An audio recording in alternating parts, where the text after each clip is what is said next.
Chris Carter Destructoid. So I just have to front load this. Your Emmy-worthy role in American Gods. I said it. I can hear some of it in John. So you sound badass, which you know is required for Master Chief. But you also add some vulnerability to it, especially the scene where you talk about the vision you have in the first episode. Did you take any life experiences and apply them to the character, or how did you prepare for this role, this iconic role? I lived for the past 43 years of my life and have been hurt and and loved, and I had children, and no, what I'm getting at is all my life experience is relevant fodder for performance when it comes to creating a character. But yeah, I think what you touched on is that there is a vulnerability at times to the character that is not necessarily, that we're not familiar with from the video game, and I think the construct of that is that. You know, it's a first-person shooter video game where you're asked to believe that you're the Master Chief and put yourself in his shoes. And now we're making a television show that's a very different medium. And in order to get to know the character and empathize with the character and follow his progress, it really takes a different form of storytelling. And we're filling in aspects of the character and his humanity that you as a player used to fill in with your own personality. And so the process of the first season of our television show is the process of John getting to know who he is as a human. And therefore, we as an audience will all learn more about who the Master Chief is over the course of the first season. Thank you. All right, thank you so much. Our next question goes to Lupe Haas with Cinemovie TV. Hi, Lupe here with Cinemovie. Along the lines of the previous question, you do have to become sort of human again. And Bokeem's character, Soren, has to kind of remind you of that because you're so matter of fact. Yeah. So for you, was that part of that? Was it the reason you took the role? Because you weren't just going to be hidden behind a mask. You actually get to form a new character, not based on the game, something new, basically. Yeah, I wouldn't say it's the reason I took the role. I would say it was really the only fruitful path to take in terms of storytelling. You know, if you're gonna try to hold an audience's attention over the course of a long-form series, you really have to be able to have a connection with the character that you're following, the protagonist. You have to be able to have access to his face so you can know how he's feeling about things and what his emotional life is like over the course of time. That's how we empathize and connect with our characters. So it just felt like the obvious choice to make for the medium that it was being told in. All right, thanks, Lupe. Next, we have Klep from Critics Media. Hi, Klep from Critics Media, wearecritics.com. I just have a question, Pablo. I want to talk about the challenges working in the suit. Like, how much time did you actually spend in the suit? It feels like a lifetime.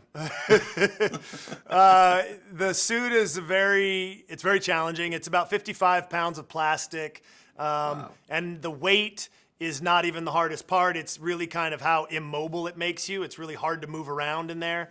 And, you know, in Halo mythology and lore, the Mjolnir armor is supposed to make you superhuman, super capable, right? When in fact you're just, you know, stacked with 55 pounds of plastic. And so there's a real learning curve there in trying to figure out how best to manipulate it so it looks authentic and makes you look really capable. And then, you know, as a production, how to shoot it so it is impressive enough, and all the stunt sequences were a sharp learning curve, but one that we now have a sort of ingrained institutional knowledge that we'll take forward into season 2.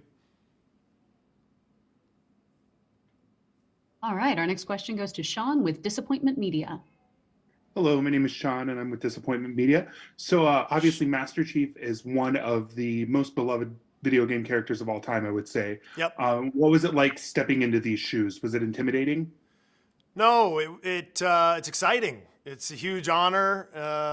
I feel so grateful and blessed to be in the position that I'm in. I don't take it for granted.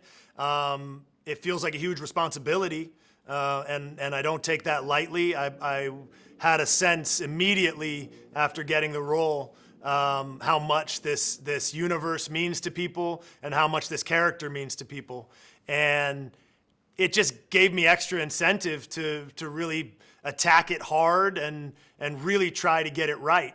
Not just for the fans who are so excited to see it realized for the first time in this medium, but also for people who have never played Halo and never been exposed to the universe, to bring this universe that I've fallen so deeply in love with over the last 3 years to a whole new audience and show everybody why we love it so much.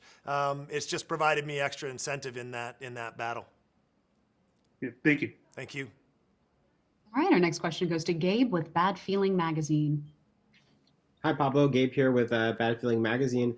In these opening episodes that we've seen, we sort of see Master Chief at a bit of a crossroads. I was wondering if you could describe sort of the evolution of the character throughout the course of this first season of the show. Sure. Yeah. We meet Master Chief in a place that should be pretty familiar to gamers. You know, he is the humanity's last hope that we all have come to know and love. He's the symbol sort of for bravery and courage and a good, a dry sense of humor in the most dire of times. He is that representation for humanity that's now extended across the galaxy, but he's also that representation for all of us as audience members and as gamers. So we meet him there where we know him, and then the process, because we're creating entertainment to suit the medium, the process is really to take him out of that first-person shooter setup where he's kept as a vague symbol and concept for all of us so that we can fill in the details with our own personality.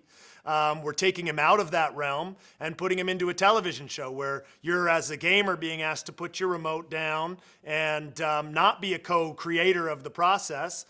Sorry, your controller. I don't know if I said remote, but and now you're being asked to kind of sit back on the couch and watch, the Chief go through a very familiar universe that you'll recognize immediately, but interact with him and interface with him in a way that feels very different, because the process of the first season is really John answering the question, who is the Master Chief? And by him trying to figure that out and come to some of those answers for himself and experience humanity for the first time himself, we're really filling in the details that we all have been wanting to know for so long.